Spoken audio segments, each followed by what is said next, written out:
Hello, my name's Justin Gill, and I'm so pleased to be here with you today and excited that we can join virtually for our Introduction to Legislative Advocacy event. These past few years have posed many challenges for nurses across our healthcare system, from staffing and workplace safety to school nursing challenges and payment parity for nurse practitioners. Make no qualms about it. We continue to face a staffing crisis, and each and every one of you out there, we need you. Nurses across the state are struggling to be able to provide the quality care that they want and should be able to provide for their patients. The leaders and administrators that are placing this burden on nurses and healthcare need to hear and listen to us. As nurses, we care so deeply about providing safe, quality care to our patients. We're implementing our staffing bill that was passed in 2023, thanks to the relentless advocacy efforts from nurses that helped it pass. This legislation holds hospitals accountable to their staff and patient safety. It also closes loopholes on other issues impacting nurses today, such as meal and rest breaks, staffing committees, and much more. This growing movement of nurses, healthcare workers, and patients are making their voices heard in Olympia, right now on this very issue through political advocacy, media, and community engagement. If we want to make real positive change for our profession, we must exercise our voices, and that's exactly what we want to teach you how to do effectively here today. As nurses and humanitarians, you have a duty to care for the sick, but you also have a right to express some need for reciprocity and fairness in the way that you're treated. In today's program, we'll have some materials to help you develop and refine your advocacy skills. Much of this will focus on reminding you of the skills that you already possess as an advocate for your patients. Let this be the start of your advocacy journey and not the end. Enjoy. Hi there, my name is Laurie Jinkins and I'm Speaker of the Washington State House of Representatives. I want to start off just by saying thank you. You are seeing this video because you want to be involved in your Washington State government. And that is the most important thing that I can thank you for right now. But I do want to go forward and tell you a few more thank yous and a few more reasons why I think you should continue staying involved. You know, as I'm a public health official in my other job, and I know how important nurses are to the healthcare system. You're the center point to everything we do. But as a legislator and as Speaker of the House, I want you to know how important you are to creating policy for the people of this state. It's nurses that we have to hear from when we're making policy about patient safety and patient care. It's nurses that we really need to hear from when we think about things like workforce standards and safety for our healthcare providers. And it's you that we need to hear from when we think about the next generation of nurses and healthcare providers and how they can best be trained. You know, for the last 8 years or so, the Washington State House Democrats have said that putting people first is our focus.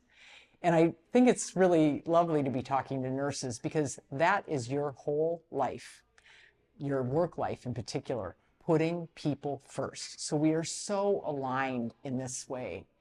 I think it's important to know that, you know, when you get involved in legislative work, it can seem really overwhelming and really scary, and you know, scary to show up in Olympia and to testify. You all should know that you know more about the topics that you are going to talk to us about than we know. And we understand that, and we trust nurses to tell us what the real world experiences of your neighbors are, of your patients are, of you all in your work setting are. But what we really need is for you to be willing to come down and tell us that, either if it's done remotely or done in person, to come to Olympia. So don't be afraid to do that. We welcome you. And there is a reason why nurses are considered the most trusted profession in the United States of America and in Washington State.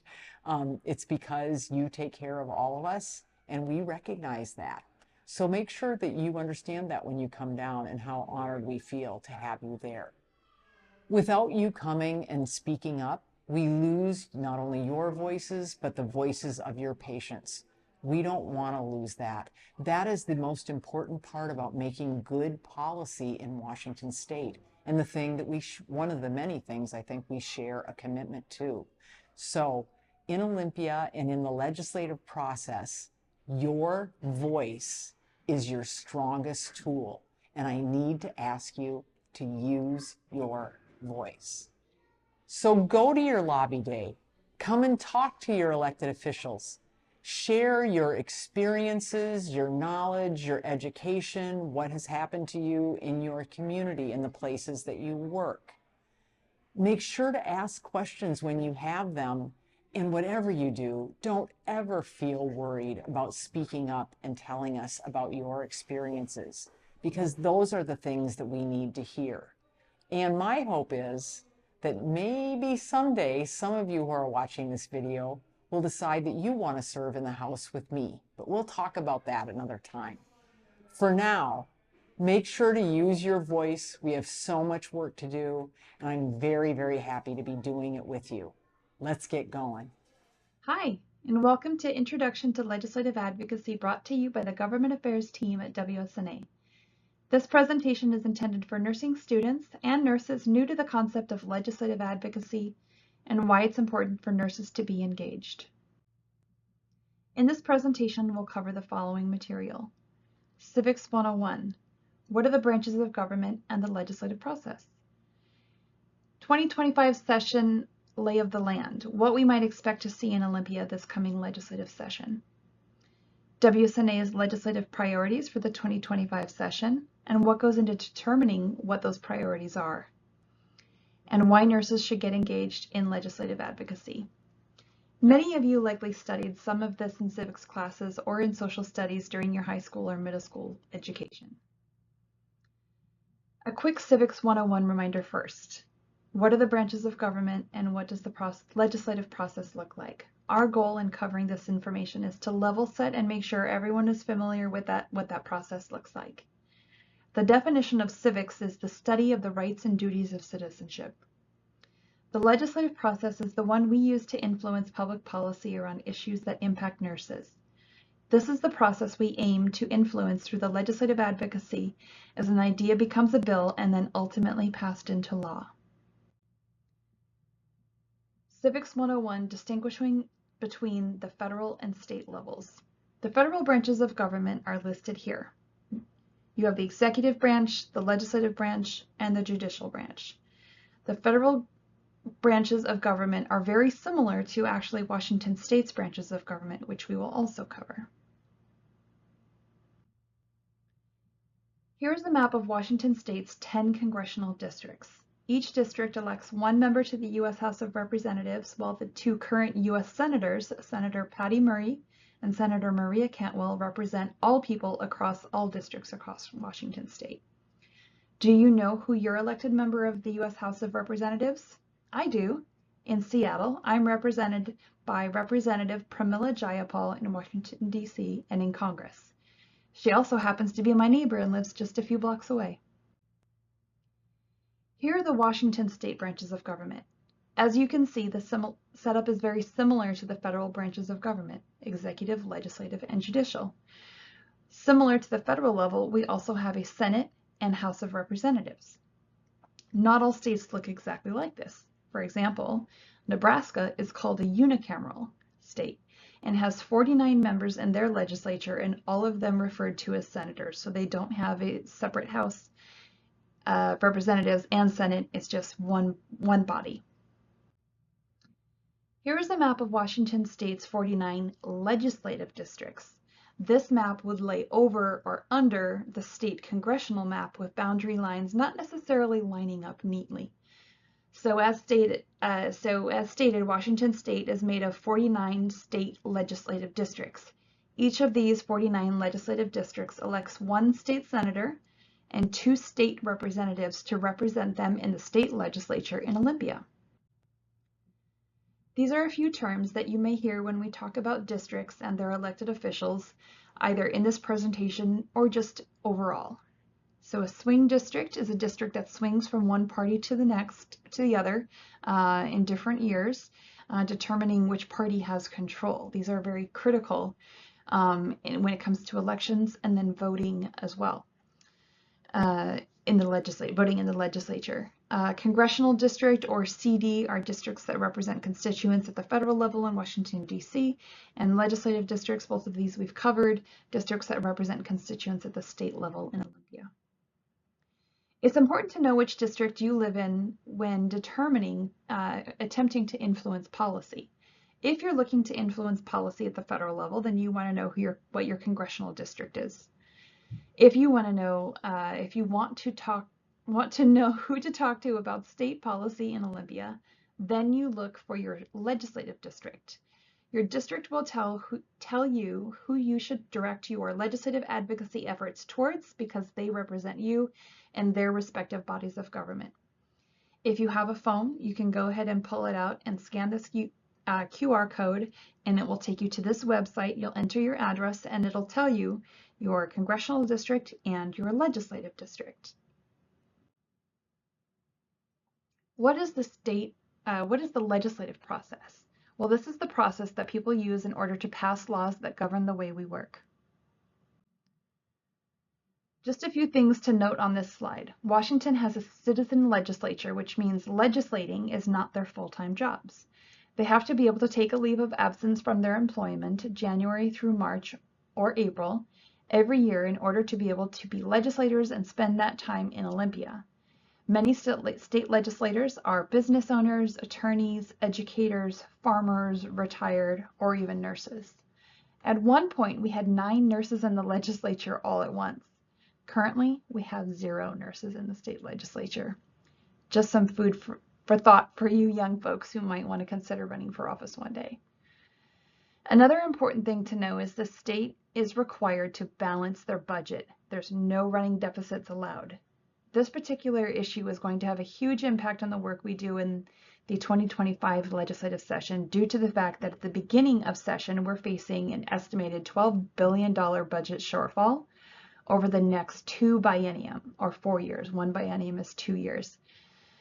Legislators must look at projected revenue, which is estimated money coming in from taxes, and money going out, or expenditures. It's not unlike how we do all of this within our own households to determine what's coming in and what can we use to pay bills. Many of you have seen cartoons or heard songs when you were younger, educating you about how a bill becomes a law. These cartoons here are from the Washington State Legislature website and review a bit of what that process looks like. The notes below each are just examples of how that step worked in the legislative process for a particular bill that we ran in 2023 around staffing in Olympia. So a bill is introduced in the Senate or House of Representatives in a policy committee. A committee studies the bill and then will hold public hearings on them. A committee report is read in open session or the House or Senate, and the bill is then referred to the Rules Committee. The Rules Committee can either place the bill on the second reading of the calendar for debate before the entire body or take no action. At the second reading, a bill is subject to debate and amendment before being placed on the third reading calendar for final passage.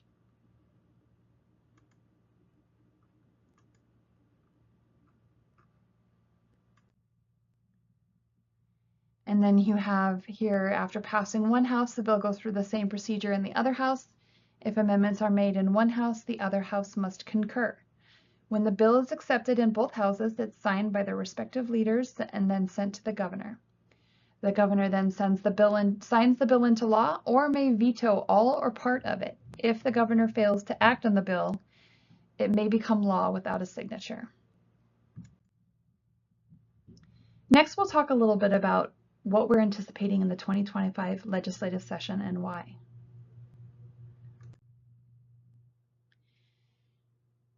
This coming legislative session, or the 2025 legislative session, depending on when you're watching this particular presentation, is a 105-day session. In this session, which ends April 27th, the legislature is required to pass the state budget for the next 4 years, or 2 biennium. 1 biennium is 2 years. Currently, there is an estimated $12 billion budget shortfall expected over these next 4 years. So we expect to see a balance of cuts in revenue to balance the budget, or we anticipate seeing cuts and revenue proposals. And why such a large budget shortfall if we're not in a recession? That's a question that folks often ask. Well, it's a combination of revenue being lower than anticipated inflation, and increased costs and spending. We also have a new governor, a new attorney general, a new insurance commissioner, and dozens of new legislators, including new committee makeup. So that's a lot of people to catch up to speed and learn the legislative process and educate on all of the different issues in this 105-day session on top of passing this budget. Democrats currently hold executive branch as well as the majority in both chambers of the legislature. And this is a long and difficult session expected ahead due to this severe budget shortfall. The bills that WSNA cares about the most goes through these key committees. We'll do a quick review of these committees and why they are key to us. So on the House side, you have the Healthcare and Wellness Committee, Labor and Workplace Standards, and Appropriations. Appropriations is the fiscal committee on the House side. So anything that requires the state to spend $50,000 or more has to also be passed through the fiscal committee or appropriations on the House side. That's where things can get sticky, especially in a tough year like this year with the budget shortfall we're facing. A couple of other committees that we may see bills that we care about run through that impact our nurses are the Education Committee as well as the Civil Rights and Judiciary Committee. On the Senate side, you have the Health and Long-Term Care and Labor and Commerce. So you'll see on both sides there's healthcare, on both sides there's labor, and on both sides there's fiscal. Their version of appropriations on the Senate side is called the Ways and Means Committee. A couple of other committees that we also care about, similar to the House side, education, the higher education and workforce development, as well as law and justice. Policy committees review and vote on the policy being presented in the bills, and the fiscal committees review and assess whether those fiscal amounts are accurate and reasonable. How does this fiscal request fit into the larger picture of balancing the budget? Is it a priority and therefore should it be included? These are questions that they'll be looking to answer in that committee. Remember, legislators know they have to represent all members of their district, not just those of their own same party affiliation. Legislators in Washington State take that responsibility very seriously and do work very hard to be sure that they are making good decisions on behalf of their entire districts. Next, we'll cover WSNA's legislative priorities for the 2025 legislative session and a little bit about what goes into determining which priorities we decide to pursue. This is some of the criteria we consider when selecting legislative priorities. What is the current political climate? How does this topic impact nurses and the public that they serve right now? How do stakeholders feel about the issue? What do legislators feel about the issue? The answers to these questions we end up answering as we have a number of meetings with people throughout the interim. The interim is the period between the end of one legislative session and the start of the next. Who might our legislative champions be on this issue? Maybe we have a nurse and we want them to be the champion, or maybe there's a teacher, or maybe there's someone whose spouse is a nurse or a doctor and they really want to work on behalf of their loved ones. Which committees would this issue need to run through? That also has a big impact. And who makes up that committee? Is there a fiscal note attached to it? And what does the state budget outlook look like? This right here, this question is a very big one that every legislative priority will run through this question this session, especially given where things are at.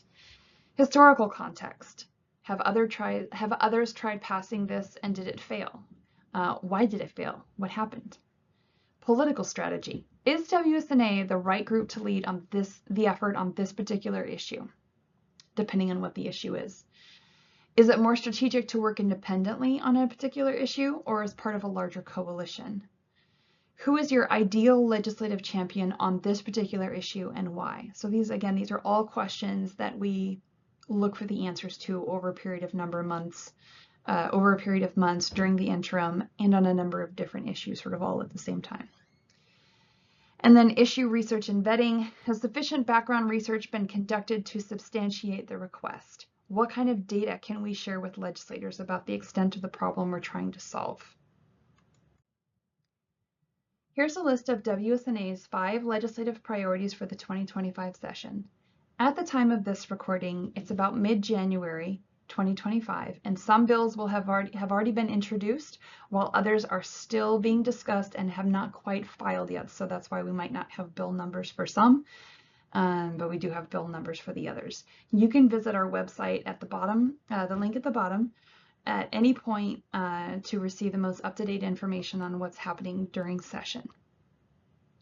So our 5 priorities this year are workplace violence in healthcare settings, mergers and acquisitions in healthcare, unemployment insurance benefits, that's what the UI stands for striking or locked out workers, equal reimbursement for ARNPs and PAs, and the Best Mentor Program prioritizing novice school nurses.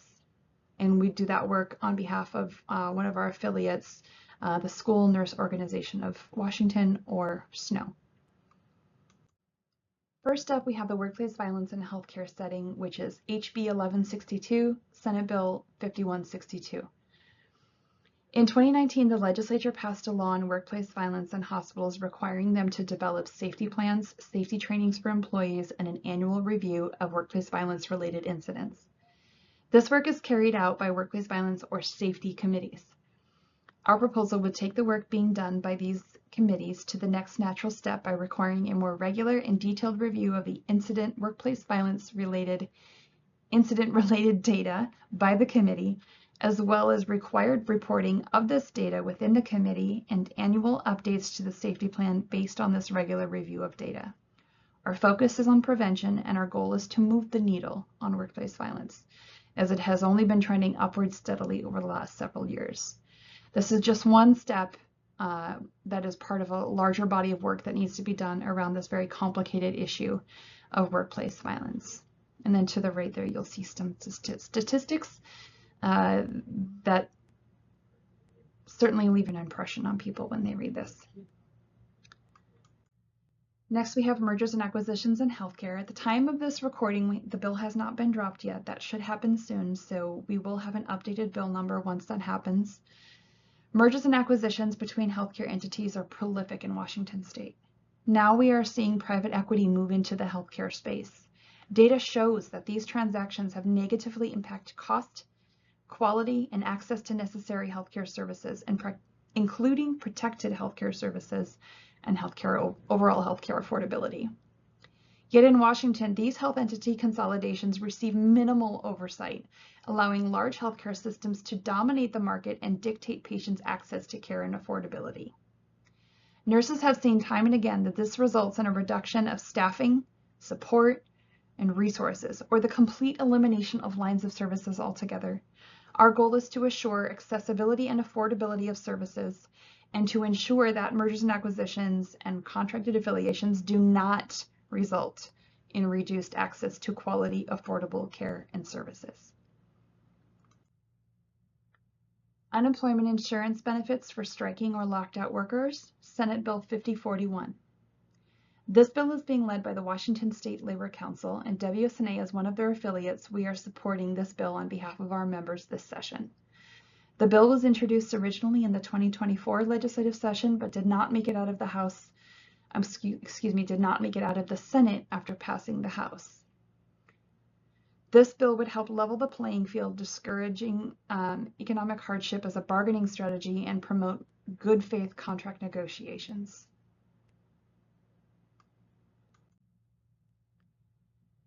The Best Mentor Program prioritizing novice school nurses, House Bill 1352, Senate Bill 5270. Said it earlier, but SNO stands for the School Nurse Organization of Washington. SNO is an affiliate of WSNA, and WSNA works with them on developing and pursuing their legislative agenda per our contracted affiliation with them. A little bit about the Best Mentor Program. School nurses provide direct care coordination, and case management to Washington State students. Their work and presence are essential for students to benefit from their education programs, especially students impacted by academic inequities and complex health conditions. While nurses are typically trained to provide care to patients in hospitals and clinic settings, school nurses practice in non-health settings with work crossing both the education and health sectors. This can lead to professional isolation, so feeling supported is key to retention. The Beginning Educator Support Team, FEST is what that stands for as an acronym, is a grant program already established to support novice educators and other professionals that work in Washington State school districts. This program helps support and retain professionals in our public education system by providing them with a mentor and support system.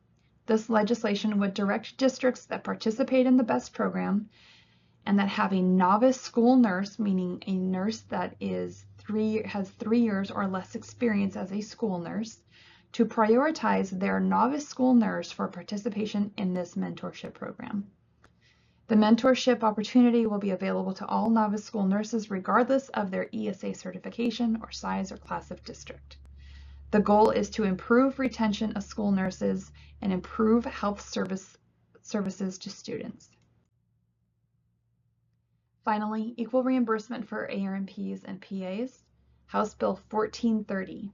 Currently, commercial health plans withhold up to 15% of the reimbursement for services provided by ARNPs and physician's assistants. These insurance plans keep this profit instead of using it to reduce premiums paid by patients and employers. This reduced reimbursement has led to clinic closures and reduces patient access to much-needed care. This bill would require commercial insurance plans to reimburse ARNPs and PA care at the same rate as physicians for the same services provided. Currently, Washington State Medicaid and LNI reimburse ARNPs and PAs at 100% of the physician rate for the same services provided. Why can't the others? This bill is being led by ARNPs United, and WSNA is playing a supportive role in this effort as we have in past years. This is not the first time this bill has been in front of the legislature. ARNPs United is also an affiliate organization of WSNA. Now that you know a little bit more about the legislative process and WSNA's legislative priorities in the 2025 session, next you will learn how to talk to your legislators and how to advocate effectively. Hello, everyone. My name is Justin Gill, and I'm the president of the Washington State Nurses Association.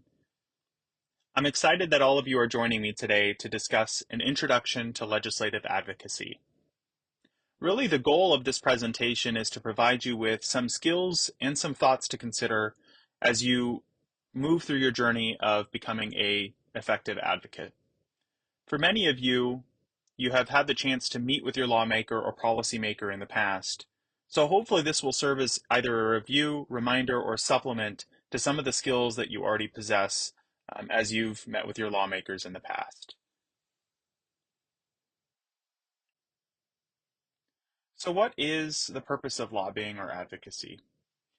Well, really it is to promote the legislative priorities of a specific coalition, group, or individual. So in this case, it could be the State Nursing Association, it could be you as an individual nurse, as a healthcare provider, or regarding an issue, say you're working in coalition with at a local or state level.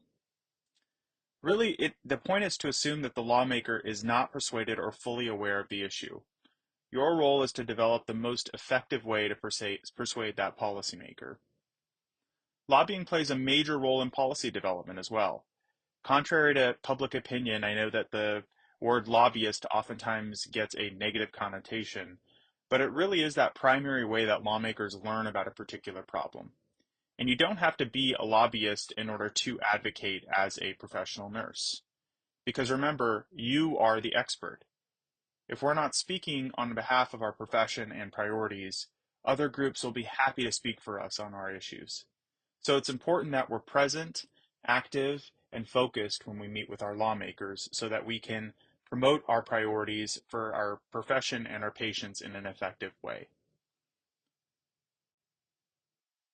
So I do have a fun video that we'll watch at the beginning of this presentation. And my suggestion would probably be to take some notes about things you notice about Sally Sue in this video, who's a nurse that is very concerned about a lot of problems going on in her hospital, as well as some ideas for potentially improving her experience that you noticed during her presentation. This is Sally Sue. She's been a nurse for 3 years. After getting her feet wet and learning skills necessary to carry out nursing care with ease, she began to notice certain problems in her healthcare setting. She began to really think about these problems quite frequently. It concerned her even when she wasn't at work. It bothered her so much that she felt she needed to do something about it.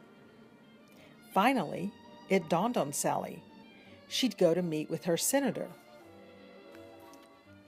One day, after getting off the night shift, Sally was so upset about this continued institutional problem that she decided to drive straight to her senator's office.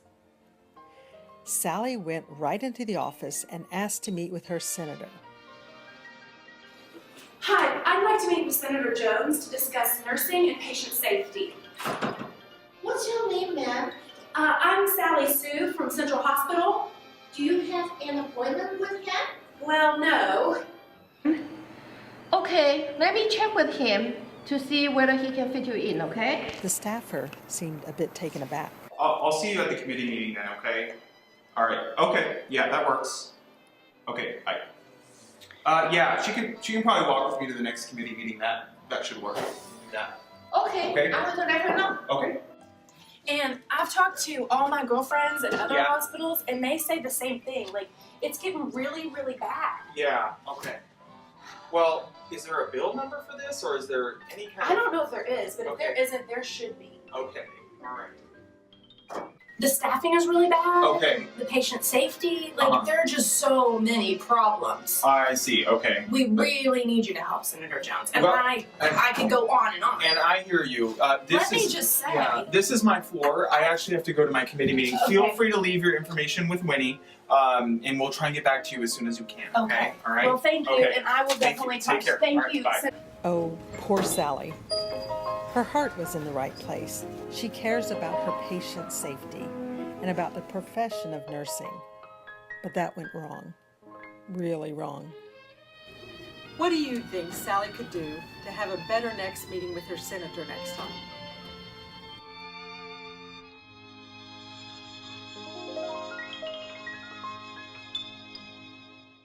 So back to some resources here.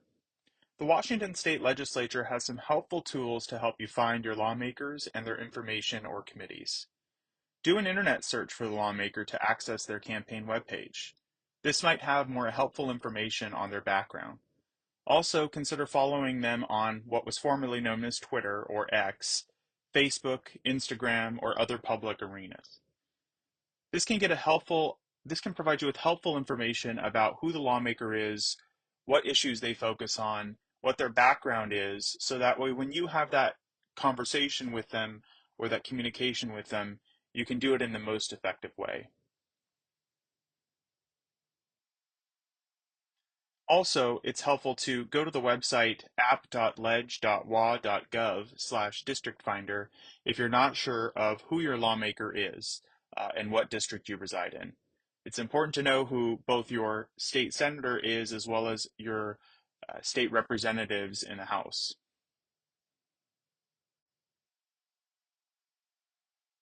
This is an example of some of the background information about a state senator, Jeff Holy.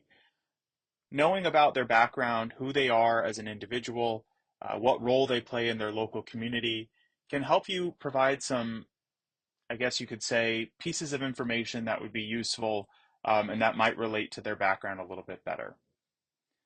Doing this background research is really helpful, especially before you meet with the individual in person, because it could serve as a way to open up conversation in a friendly way and also find ways to find areas of mutual interest.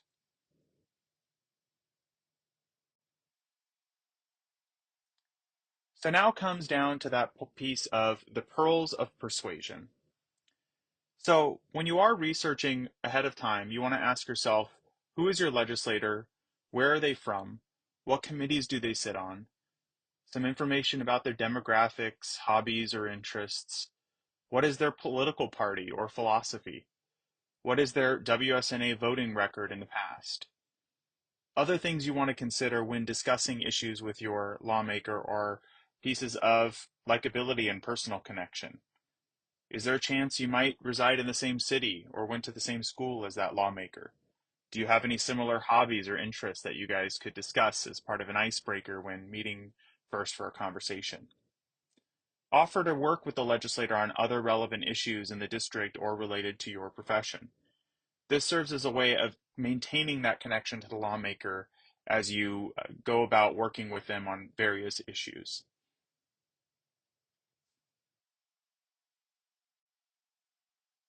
So I like to think of legislative advocacy in nursing as very similar to that of the nursing model. What we do every day with our patients and our communities involves assessment, diagnosis, planning, implementation, and evaluation. This same concept model can be applied to legislative advocacy, and I would have to say to solving most problems. By understanding advocacy through this lens, this really helps us build some confidence in our ability to advocate for our patients at the legislative level. It can oftentimes seem overwhelming or daunting at first, but when you look at it through this lens, I hope that it can help instill an increased level of confidence going into some of these meetings. So that first step is assessment. So really what you want to ask yourself is, what is the problem or issue that you would be best positioned to address? Is it on safe staffing or worker protection, or safe staffing standards? Is it on equity, justice, and transparency in healthcare? Is it about ARMP reimbursements or reimbursement parity, having the same pay for same service? Are you a nurse that's going to NP school to eventually become an ARMP, and will this potentially impact your practice? Gather information or examples about your experience with the issue. These stories are really impactful. You are their constituent, and it gives lawmakers a better pulse on what is really going on in the district. Stories can be provided without violating HIPAA in many ways. You don't need to be an expert on the nuances of bill language and passage, but know the top points of a bill and how it would impact your professional practice.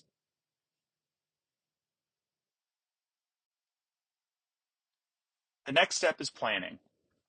So now that you know what your issue is, how are you going to address the issue? Is it through a meeting with your lawmaker outside of session to help foster ideas for what bill language potentially could be? Is there already a bill in the state legislature or a bill that, say, your professional association is promoting that you could help advocate for in the next legislative session? Be sure, if you do meet with your lawmaker, that you plan on what the priorities are for the meeting. Is your priority to come up with bill language? Is your priority to address legislation that's already been passed and maybe potentially fix or tweak that language? Is your priority to help promote the priority of your professional association on legislation that is the top priority for them? But also know, when you do meet with your lawmaker, you might not be able to address every single issue. But by doing your research ahead of time, such as that background information on your lawmaker that we discussed earlier, you may want to choose specific pieces of legislation or ideas that are relevant to the lawmaker, based on that background that you identified, what committees they serve on, and their history on the issue. Just know, when it's an in-person meeting, be sure to check in on time and be prepared for last-minute adjustments to your schedule. If it's a group meeting, which is what I would recommend for those of you that may be very nervous or uncertain about how these meetings may go, and it might be your first time meeting with your lawmaker in person, identify who might be best positioned to speak on a given issue. For example, if you have a group where really one of the focuses for that lawmaker is to talk about safe staffing issues, you may want the nurse that has experience with that directly, or that has that hospital or direct care experience, to advocate and tell their stories on that issue. Another important piece is to avoid acronyms or medical jargon. This is important because, as many of you know, acronyms run very, very wild in healthcare, and it is one of those things where oftentimes people who do not work directly in healthcare are aware of what those acronyms mean. So if at all possible, try to talk in the most simplistic way so that the person could understand, just like we do with our patients when we try to educate them at the bedside. It's also important to make sure that you're watching the clock. There's going to be a certain amount of time you want to budget for introductions and small talk, as well as a certain amount of time you want to really budget for getting into the meat of the topic and coming up with some solutions. If you have an individual meeting, you really may have more time to talk about your own story or personal experience with the issue because it's just going to be you with that lawmaker one-on-one. For both types of meetings, you always want to go in with one thing that you know the answer to, and that is, what is your ask? What is your goal for this meeting? What are you going to ask the lawmaker to do by the time that you have, say, said your piece? By using this as a guide for your meeting, you really can get from point A to point B from the start and the finish of the meeting much more easily.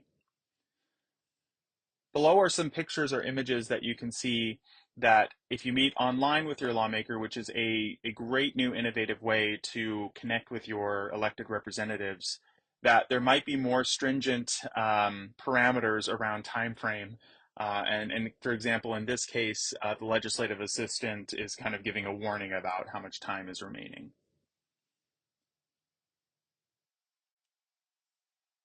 And then we get to implementation. So implementation can be applied when you're, say, going forward with an advocacy strategy. So what is your plan in the legislature in order to get a bill through particular committees, in order to convince lawmakers in a legislative body to pass a piece of legislation, but implementing those plans that you had discussed or thought about previously also apply directly to the meeting.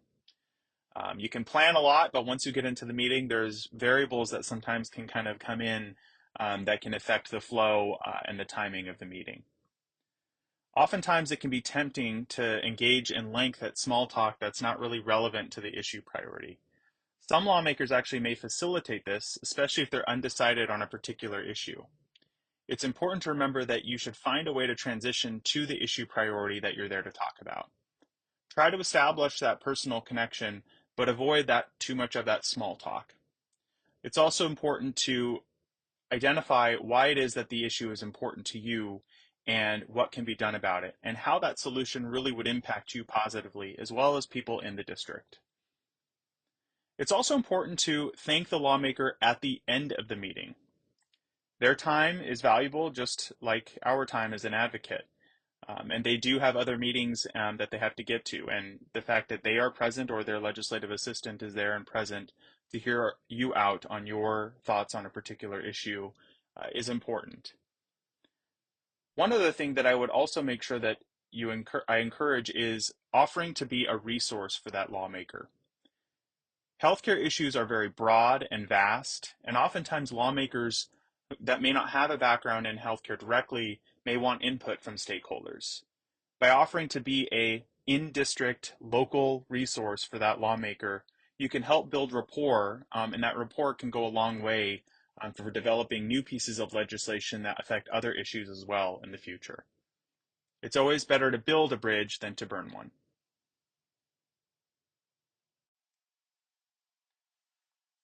And I think one of the most important pieces next would be nursing advocacy evaluation. So not all efforts and campaigns will come out positively or come up with the outcome that you had hoped for. But what's important is to recognize and reflect on what happened during that last meeting or that last session to understand what went well and what didn't go well. Was the lawmaker that, say, you met with, did they seem opposed or supportive of the issue that you brought up?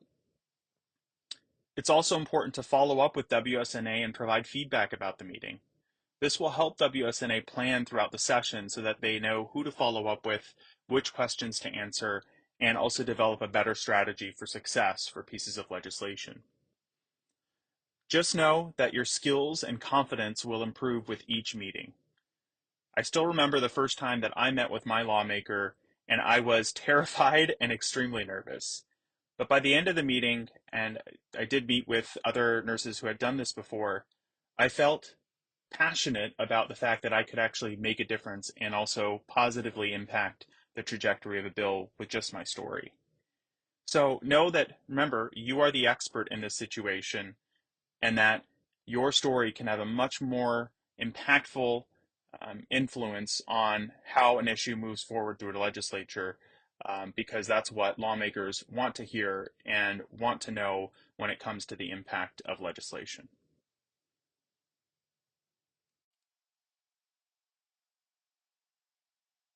So let's look at another video of Sally Sue after she has applied some of these concepts that we talked about at our throughout the course of this presentation. You can look back at some of those notes and see how some of them might apply in this video.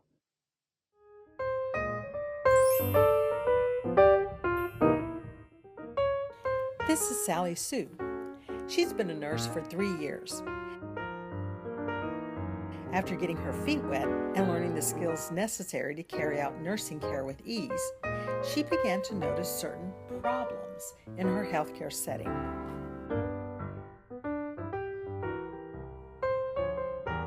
Yada, yada, yada, she got really worried. Let's fast forward and get to the point already. Finally, it dawned on Sally. She would go meet with her senator. She remembered a class she took in nursing school that gave her a template to use for political advocacy. She followed the 7 steps in order. She identified the problem. She did some background research and found out that the Nursing Association in her state had a bill in the committee regarding her very issue. She was able to print off a prepared sheet on the topic, complete with talking points. She joined her organization's Political Action Committee. Next, she found her elected official. She found Senator Jones' contact information, his party affiliation, and his committee assignment.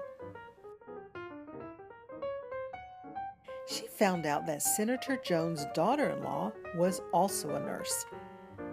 Sally identified her goals. Sally spent several days really digging into the meat of the topic. She knew that her bill needed more co-sponsors. She understood the opposition's argument and developed a counter-argument. She also had a relevant personal story she was prepared to share with the senator. This was it, Sally's big day.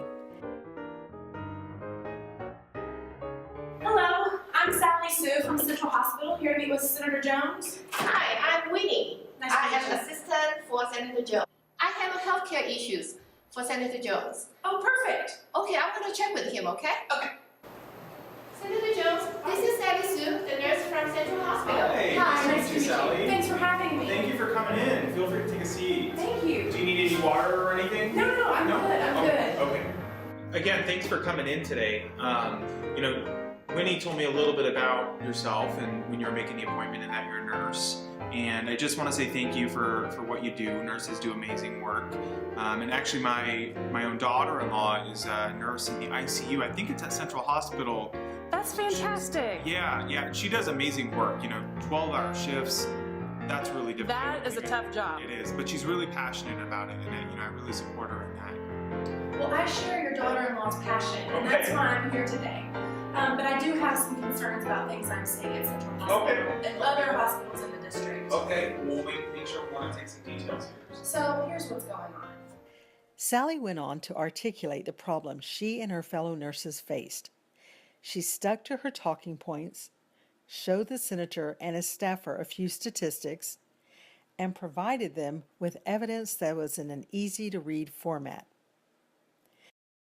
And Sally, you're bringing up some great points, and I hear those points.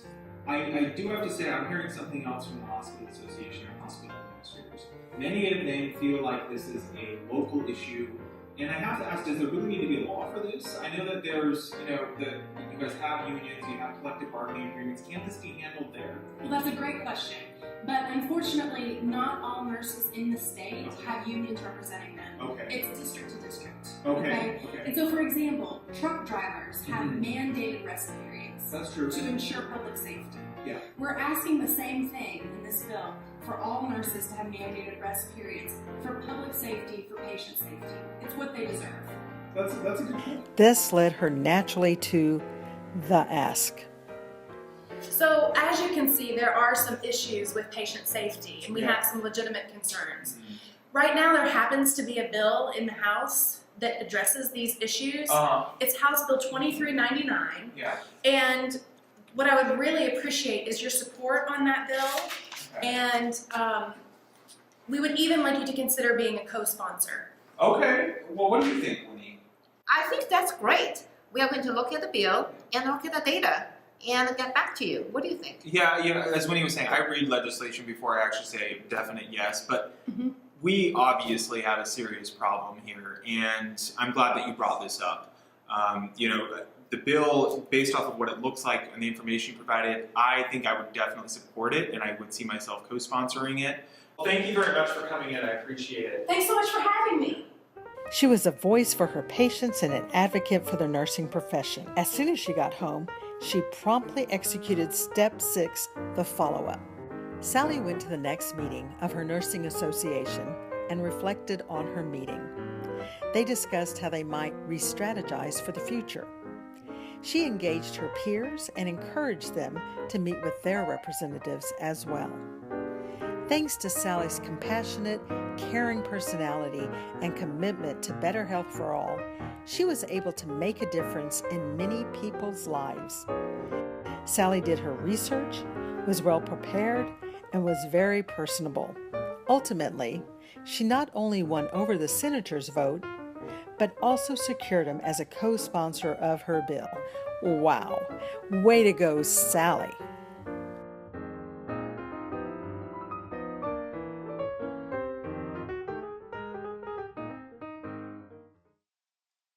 So let's get to the key takeaways of this presentation. The first, and I think most important takeaway, is that you should remember that you are the expert on your own experiences. Lawmakers never know more than you do about what it is like to do your job. Obtain background information on a lawmaker before meeting with them. Know a little bit about who they are, what their background is, what committees they serve on, and what their priorities are. It's important that well before you meet with a lawmaker, you have goals for each meeting. Be a member of your professional association and watch for updates or action alerts. As many of you are aware, we live busy lifestyles, and we have full-time jobs, and that's why our professional association is there to do a lot of that groundwork and monitoring and provide you with updates when it's important for you to be active when, say, a bill is in a particular committee or in a particular legislative chamber and it needs to move forward. Use the resources from your professional association like WSNA to assist you. Oftentimes what WSNA will do as part of their action alerts is they'll have a prepared message that you can send to your individual lawmaker in your district. There are social media posts that you could consider reposting or sharing on your social media feeds. Remember, this is your professional association that's here to focus on serving you and your professional issues. So don't be afraid to utilize all the resources that WSNA gives you and provides you throughout the legislative session and throughout the year. This is an example of the WSNA action alerts. There is a website that you can go to sign up for some of these alerts and get weekly email updates from our government affairs team. Please feel free to read through some of those action alerts as they come in through your email. And responding to action alerts can actually be very quick and efficient with the ways that WSNA provides those resources. As always, if you have any questions or concerns, please don't hesitate to reach out to our government affairs team. Hello, everyone, and welcome to the Nurse Advocate Panel. The purpose of this panel is to highlight different nursing voices, to amplify their stories, and to illustrate why nurses engaged in legislative advocacy is so important. This is especially relevant to our nursing students and those beginning in their advocacy journeys. So we have 3 outstanding nurses with us today. Each come with varied backgrounds and experiences in the field of nursing, so that also comes with different relationships to legislative advocacy. So first, I'm going to introduce Jacob Garcia, MBA, MSN, BSN, RN, and PCCN. Jacob is a nurse at Astria Sunnyside Hospital and a nurse instructor at Heritage University in Toppenish.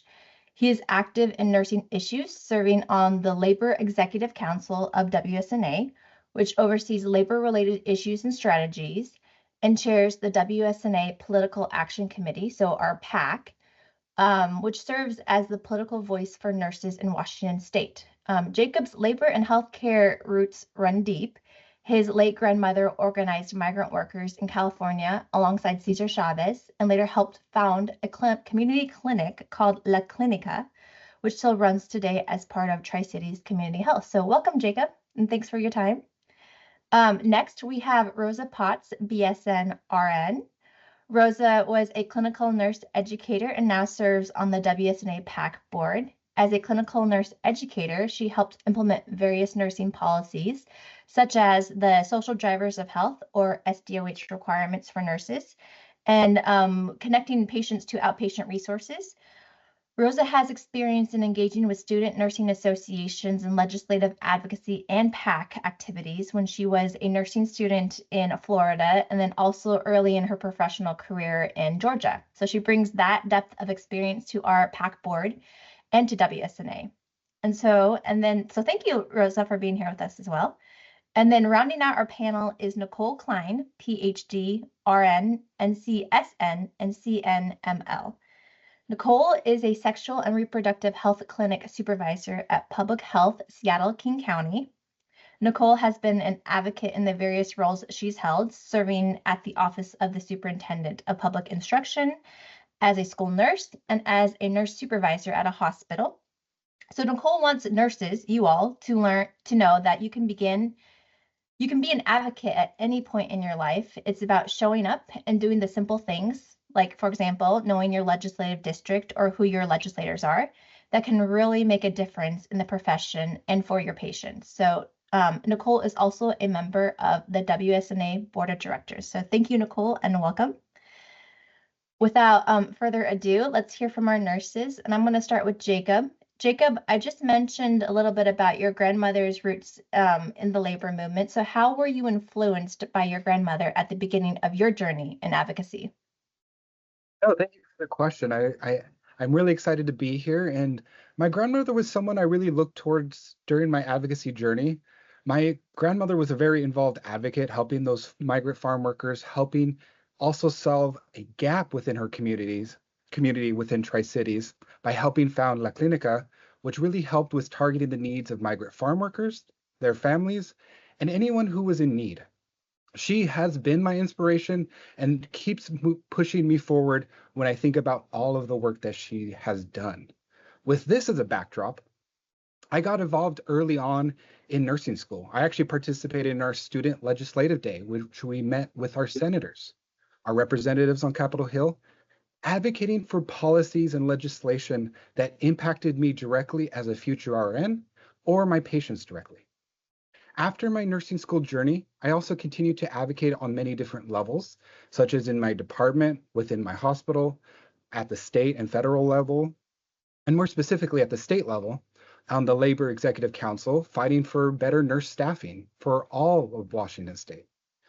And more specifically, fighting to be more specific about the better nurse staffing is patient-to-nurse ratio, so that everyone can get the quality of care that they should, no matter where they go within Washington State. And I've been advocating for that at the federal level as well. So that way, anyone, no matter where they are in the country, should be getting the same high quality care, and nurses should be able to give that high quality care. To me, advocacy is where we unlock our people power, being able to tell those who write the laws and represent us why this policy or legislation will impact us either for better or for worse, and what we could be doing to solve the problems that all of us face. It is where we get to speak our truths and where people actually listen.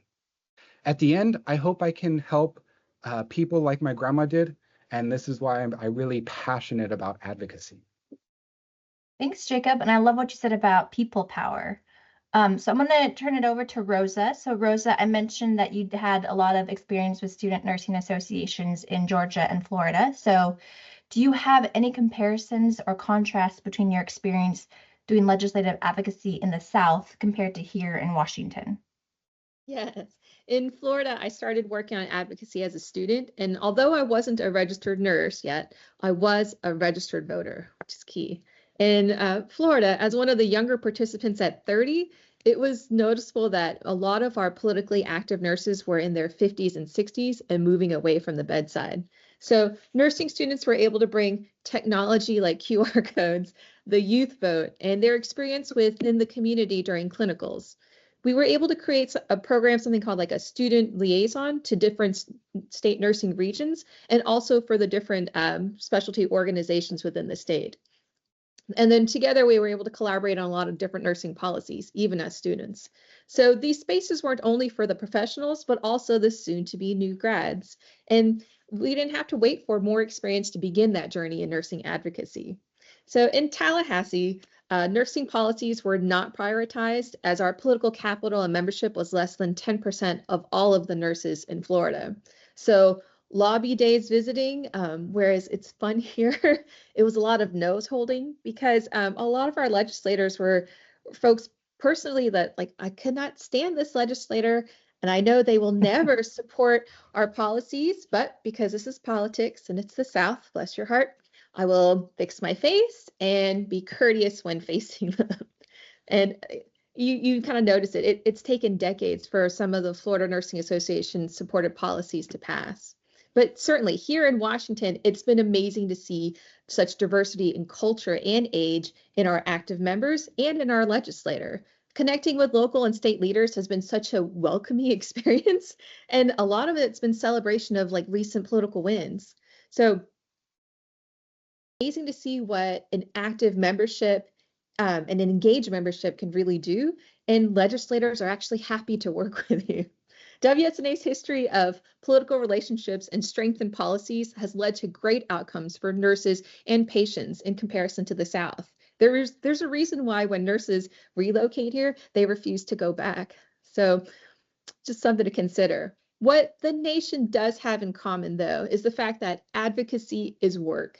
And then whether it's working with a supportive administration or not, we have to continue to engage with them and not take political wins for granted. Rosa, and I love what you said about just becoming engaged and being involved. I think that's pretty relevant to our nursing students when they're looking at how to start. Nicole, so I mentioned that you are a school nurse. So how has your time at the Office of the Superintendent of Public Instruction and in the school setting influenced and shaped your advocacy today?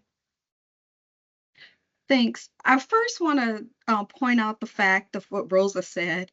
You're so true. I am from one of those southern states. I started my nursing career in the southern states, and I will not go back and work in a southern state if I have anything to do with it.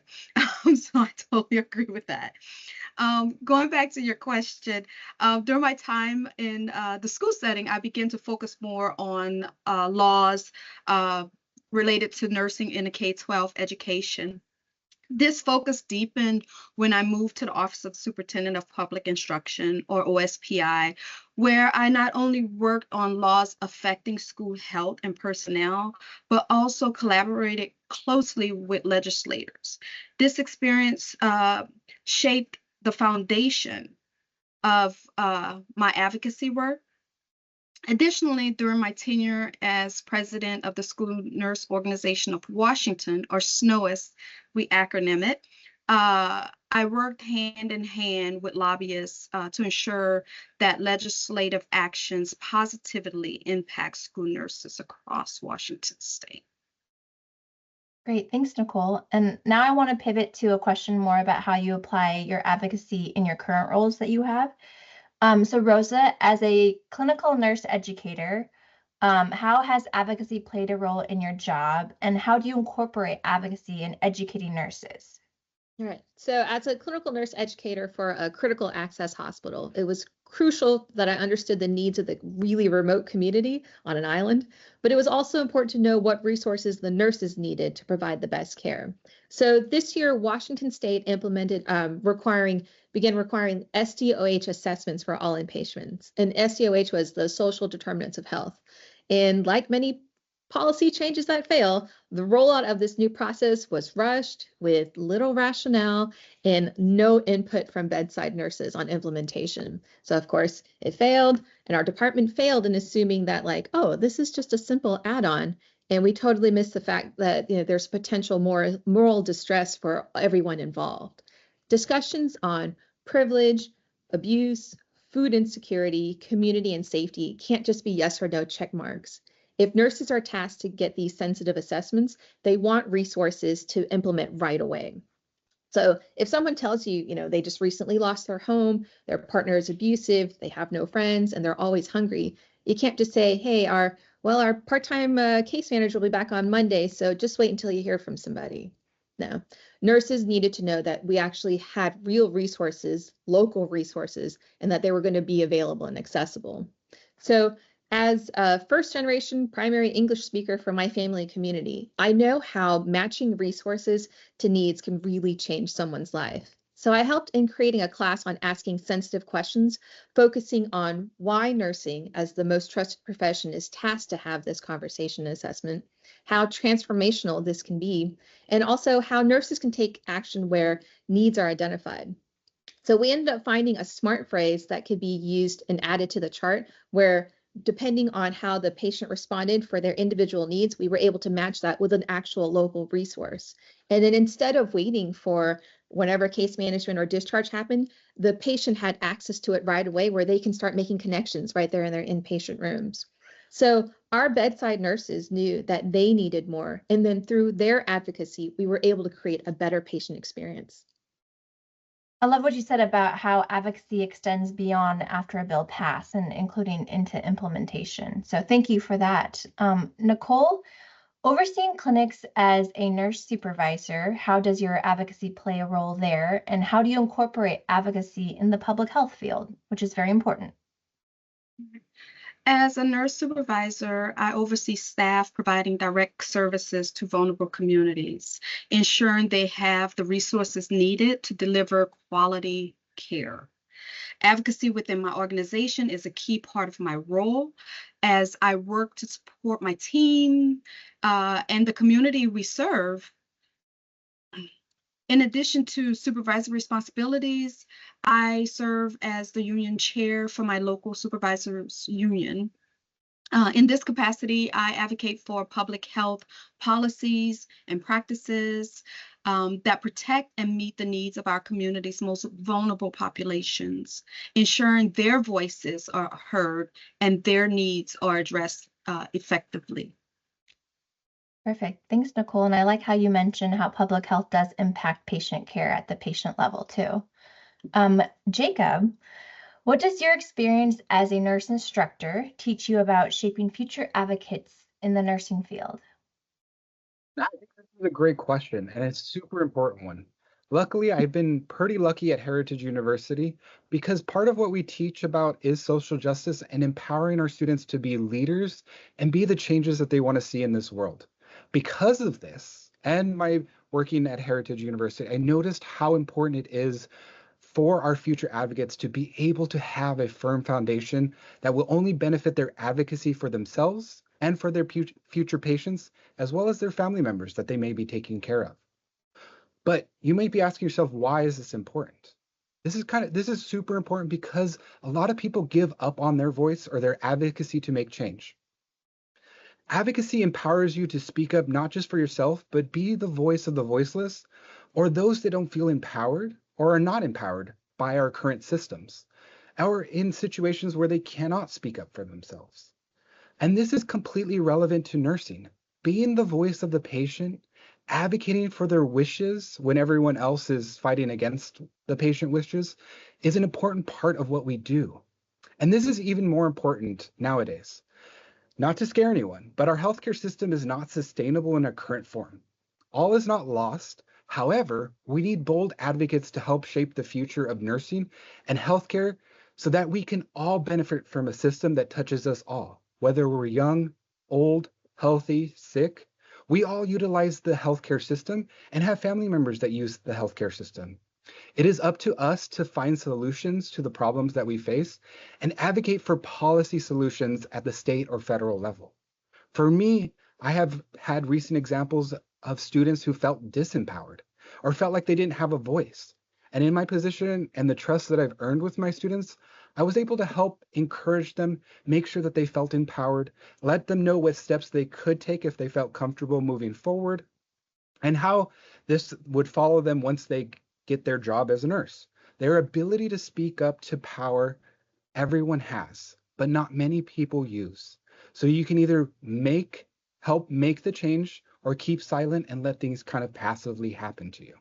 And so that's really something that I've taken away and tried to instill in my students as I deal with them and help them develop into professional nurses. And one thing I would like to highlight with what you said, Jacob, is that the students felt like they could trust you with their challenges and their issues. And I think that's a big thing, is to build that trust and to build that relationships early. Yes, and that was the thing too. I was relatively new in that position. Yeah. And so again, fostering that I think is super important for that has ripple effects downstream. And it's the same with like elected officials, is fostering those relationships early and being there for them and building that trust. So we can talk more about that later. I do want to pivot to our next question on lessons learned and successes in advocacy. So I'm going to start with Nicole. Nicole, looking at where you began in your legislative advocacy journey, what lessons from setbacks do you have to share? And then what success story would you like to highlight for our nursing students? Advocacy work often involves lessons learned through setbacks, such as laws not passing as hoped despite significant effort and collaboration with advocacy groups. While these can feel discouraging, they serve as reminders of the meaningful impact of the work being done. Overall, the successes have outweighed the setbacks as persistence and dedication leads to progress. One notable success in my advocacy efforts involved changing the funding mechanism for our state school nurse corps. The program had not received a funding increase in many years, posing challenges for supporting vulnerable school districts. Achieving this change required extensive conversations with stakeholders across the state and collaborative efforts with my school nurse corps nurse administrator team. This accomplishment represents a significant victory with a lasting positive impact on the state's most vulnerable school districts. Thanks, Nicole. Jacob, looking at where you began in your legislative advocacy journey, what lessons from setbacks do you have to share? And then what success story would you like to highlight for our viewers? Yeah, let me give you a recap of everything that I've done, because then it will make a little bit more sense of what I've learned thus far. So during my legislative advocacy has encompassed that both state and federal advocacy that I kind of hinted at earlier. Both at the federal and state level, I've attended lobby days, met with senators and representatives, speaking on nursing issues and issues that affect the patient and those that we provide care to. At the state level, I have signed into support of our bills or policies, and then in opposition of bills or policies that would hurt our profession or our patients. I've even lobbied friends and educated them about the issues going on and requesting that they also sign in support of nursing issues. What I've learned through all of this is everything is not a zero-sum game, meaning that we don't need to get everything that we need to in order to win. And if we don't get everything, that we should just throw it all away. An important lesson for policy advocacy is learning when to compromise and what issues are important hills to stand on. For example, our latest staffing bill that we passed in 2023 was a compromise bill. It didn't contain everything that we hoped for, but it contained important forward movement, moving the needle forward towards progress. The important part of this bill was keeping our staffing committees that allowed nurses to have a voice on staffing decisions and to strengthen that voice. This helps nurses across Washington state to be on stronger footing when advocating for staffing decisions, as well as helping us get important data points that we can use moving forward to keep moving towards better nurse staffing. An important second lesson is that we can't win every time, and that's okay. We had a bill dealing with mergers and acquisitions, which is just basically bigger healthcare systems buying up smaller ones and then adding them to their bigger healthcare system.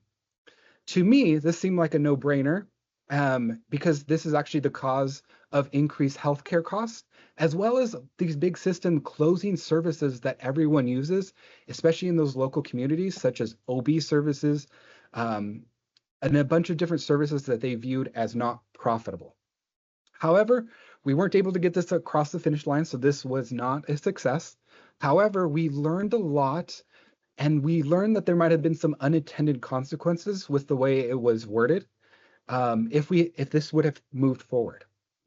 This policy was important, but we also wanted to make sure that we got it right. So taking back what we learned from the people that voted against this bill, we're going to be able to tackle the issue in a way to get broader support and making sure that we're actually targeting what we're really getting at. And so it's a very iterative process. It's not like one and done.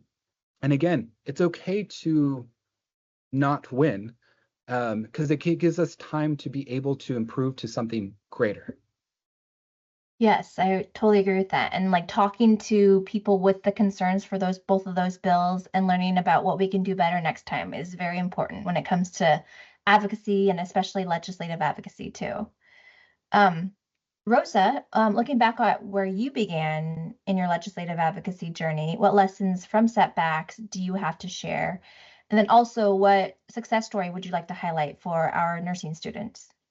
All right, so Florida nurse lobbyist Barbara Lunkin taught that every day politicians make decisions affecting nurse employment, work benefits, and a wide range of issues concerning nurses. It's especially important for nurses to be part of the healthcare policy dialogue in order to maintain and enhance nurses' pivotal role in the delivery of healthcare. She highlighted that legislators aren't interested in a state nursing association's position statement. They want to know how constituents feel and how many have feedback on these issues. They don't want to talk to the lobbyists. They wanted to hear from you as an actual constituent. So one time I went to meet with a candidate that the Florida Nurses PAC endorsed, and this was candidate John F. Bush in Florida. We ended up presenting him a check, and the conversation went so well, I ended up campaigning for him. And supporting a Bush in Florida was not part of my political bucket list at all. But because we met eye to eye on many issues, and then it was the best candidate available for our PAC, it was the right choice for the organization. It was the right choice for the state. Unfortunately, he was defeated by the current president pro tempore. So it's a rule and a lesson. But Barbara was teaching her rule number 9, don't become completely partisan, because we must be prepared to live with either party and then sometimes both at once. I try to remember this, but it's hard. It's hard. So a different candidate, that was the surprise lesson. The harder lesson was for me in Georgia. I have Andrew Klein, who is our 9th congressional district rep, and at the time he was my rep. He is someone who stated that the Civil War was not about slavery. He's someone who sued the city over sheltering in place COVID restrictions while I was wearing garbage bags for PPE. He's someone who claimed that January 6th was no insurrection and resembled a normal tourist visit. And he was one of the 3 reps that voted against the Emmett Till Anti-Lynching Act. I had been to this person's office at the Capitol before, and it took me over 5 minutes to just prepare and fix my face to go in and meet with him. I met with his office staff members, but luckily or unfortunately, he wasn't in the office. And it was just hard because I couldn't get over how personally I took his politics. And as an individual, that's just an individual thing. But when I'm working on my nursing advocacy, I really have to put some of the personal on hold and then look at the bigger picture. Because during COVID times, I failed Barbara's rule number 7. Don't forget to recognize the importance of a legislator's office. And then thinking about it now, it was a missed opportunity during COVID to advocate for my patients directly, where I'm not sure where he was getting his message from, but as his constituent, as a nurse serving in our community for our patients. If I had his ear, it could have been the beginning of some conversations. Whether that would have gone one way or the other, I'll never get to know, because I couldn't move past that part to build into that relationship. Well, I appreciate you illustrating your meetings with lawmakers you may disagree with, and just how you can keep on building those relationships for the betterment of the field of nursing and your patients. So we have one final question. And so, Jacob, as we part today, what is one final piece of wisdom that you'd like to share with nursing students who are at the beginning of their careers and their journeys in advocacy? I might give you two. So That's fine. I know that getting involved early is important. For example, when I was on my nursing journey, I was involved in my nursing club, which helped me set up for being able to participate within my hospital's committees, as well as being an effective advocate for my nursing colleagues, our nursing school colleagues. This early involvement in the club and lobby day in nursing school allowed me to learn how to advocate effectively, which was directly related to what we're going to be doing as nurses. I advise getting involved early, joining your nursing club if you haven't already. If you don't have one, starting one. Joining your departmental committees when you become a nurse, if you have them, or joining any hospital-wide committees like staffing, nursing practice, workplace violence committee. And then joining a professional association, whether WSNA or some sort of other professional association that's related to whatever specialty you're going into. And participating there at either the state or federal level is going to help you so much. Being the voice and change that you want to see, because we all have a voice, but again, not many people use it, even though we can craft a better world when we all speak up. Another piece of advice is that everything that we do as nurses, whether it's billing, patient access, and Rosa kind of already talked about this, I think, all depend on legislation. And so we need to work either at the state or federal level, because all of these policies, regardless if we think that they affect us directly, can be easily taken away from us.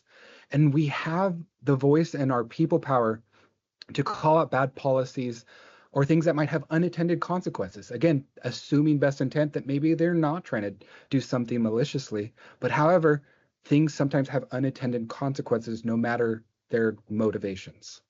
And so it's easy to get disengaged with politics and policy. However, if a policy doesn't get passed, it's really up to each and every one of us to request the change and champion it forward. Only then can we get it across the finish line and use our people power. Thanks, Jacob. Those were my two pieces of advice. They're great. Thanks. Rosa, as we part today, what is one final piece of wisdom you'd like to share with nursing students who are at the beginning of their careers and are just starting their journeys in advocacy? So you'll be a registered nurse soon, but you are already a registered voter.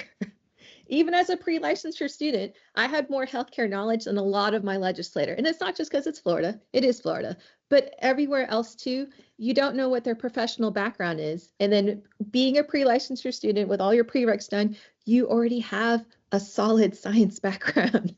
Within your clinicals, I was already able to understand my community's needs. I'd seen them, I've been able to care for them. And this is way before NCLEX even pops up. So once you do graduate, and as a new grad, that means I already had 2 years of clinicals. I've already been experiencing giving care to the patients that this legislator has not had a context of. So I already carry their stories. And then year after years as a professional, and after COVID years, I hear more, I learn more, I see more. So like I could share 10, 20 years of stories, but those are ages ago. And legislators, it's not nursing professors or CNOs or state presidents' voices they want to hear. They want to hear yours as a nursing student, a registered voter, and not your perspective of when you're a ER's critical care nurse. They want to hear from you now. What is it like within the nursing school process? What are you seeing? Sometimes the RN title may scare off some folks because we are healthcare professionals, but sometimes we can sneak you all in as students and then begin to have those building relationships, those relationships to begin those conversations. And you can take them on your professional nursing journey year after year, as long as they keep getting reelected and making the right votes for us. But it comes back to the adage, if you want to hear the truth, you ask a nurse. And for legislators, they'd rather ask you as a student. So remember, you may not be licensed yet, but as a registered voter, that's what matters to legislators. So you're already ready now. Yes, and I like what you said, Rosa, about them having that healthcare experience, you having the healthcare experience even before you received your license, because currently in our state legislature, we have zero nurses as zero nurse state legislators, and we used to have 8. And so who knows who's making the decisions, who's representing our voices in the legislature. And that's why it's so important for us to bring our experiences, bring our patient stories to the lawmakers, just so that we can fill in that void. Nicole, as we part today, what is one final piece of wisdom you'd like to share with nursing students who are at the beginning of their careers and are just starting their journey in advocacy? My advice is to start somewhere, even if it's small, and believe in your abilities to make a difference. There are so many wonderful resources available to you. So many. Not just through your nursing organizations, but also from your colleagues, your instructors, and others in the nursing field who may have more experience. Start by familiarizing yourself with your legislative district, attending a nurse lobby day, or connecting with your local advocacy groups. Small steps can lead to significant growth and impact over time. The key is simply to begin. Great, thanks. And thanks for making that accessible and approachable for our students. So that concludes our nurse advocate panel. I want to thank the panelists for their time. And also I would like to thank the viewers for your time as well. As you can see from what was just said, legislative advocacy is so important, and it begins now by showing up and getting involved. Another way to get involved is to donate to the WSNA PAC. Jacob is currently the chair of it, and Rosa sits on the PAC. The PAC is a great way to help build nurse political power in Washington and build relationships with candidates, informing them on issues important to nursing and patient safety. I don't know, Jacob and Rosa, if you have anything to say about the PAC. Yeah. Again, this is our way to be able to help influence and inform policymakers regarding decisions that are going to affect us. And so this is our way of building those relationships, being able to open doors so that way we can be in the room, or at least have conversations and help get people that are in the room talking about our perspectives, and really talking about the perspectives of the constituents and the patients that they're going to be affecting as well. Yes, well said, Jacob. Thanks. And then also you can become a professional association member with WSNA, which offers many benefits and areas for involvement as well. So thank you all for your time and your expertise and your intelligence. And that concludes our panel today. Why should you get engaged in legislative advocacy? There are endless reasons why you, as a current or future nurse, should get engaged in legislative advocacy. First, nurses are natural advocates. You advocate for your patients every day, and that does not end at the bedside. Second, nurses are leaders and decision makers. You are known to put your patients first. That's why many of you became nurses. Third, nurses are subject matter experts in their fields. When looking to make policy decisions that impact the safety and care of our communities, as well as our own loved ones, people trust nurses. That's why nurses have been ranked as the most trusted profession for over 20 years. Fourth, nurses are boots on the ground and at the bedside. You can have a direct influence on creating good public policy by speaking up. Sharing your stories and firsthand experiences as a nurse is a powerful tool. And fifth, we need more nurses in the legislature. More voices helping to craft good policy on behalf of all patients. It's important to participate in the legislative process because 1, we can pass new laws or update old ones and secure funding, And 2, speaking up and educating elected officials about your experiences and sharing your stories can influence change. For example, as you can see from this photo of some Seattle children's nurses with Representative Liz Berry, the children's nurses met with Representative Berry after attending their very first lobby day in 2023. The nurses later invited Representative Berry to meet with them and educate her on the issue of workplace violence. Then, your government affairs team built off the work that the Seattle children's nurses had done and started a discussion with the nurses and Rep. Berry about what to do to address workplace violence at Seattle Children's and across the state. Rep. Berry then toured Seattle Children's twice, once in January 2024 and again in January 2025. Because of this, we now have a workplace violence bill, House Bill 1162, being considered before the full legislature this year, and a strong legislative champion in Representative Berry, who is also the chair of the House Labor Committee. This was nurse-led and just one example of how building relationships with legislators is so important. So, you may be wondering, how can you get involved? As a student, you can volunteer, whether that's getting involved in campaigns for candidates who support nurses or in your own nursing student organization. Once you graduate and become a member of WSNA, you can come to Lobby Day. Every year, we have our annual Lobby Day event where nurses travel to Olympia and talk with their elected officials about issues important to nursing and patient safety. You can also sign up for government affairs emails, and in those emails, you can keep your eye out for action alerts. Action alerts are ways to show your support for a bill or policy that is up for consideration. These emails are also a great way that you can keep engaged and updated on what is happening in the legislative and political landscapes. And of course, run for office yourself. In 2004, we had 8 nurses in the state legislature. Now we have none. We need nurses to represent nurses in Olympia. To find out more about how WSNA's legislative priorities fared in the 2025 legislative session, please visit the link below or email Sami Bailey, Political Advocacy Specialist at sbailey@wsna.org. You start your advocacy journey now. Small steps build into bigger ones, whether that's looking up who are your elected officials and talking to them, talking to other nurses about issues important to them, and getting involved in local campaigns and our WSNA Political Action Committee. Your voice matters, and it can be the catalyst for change.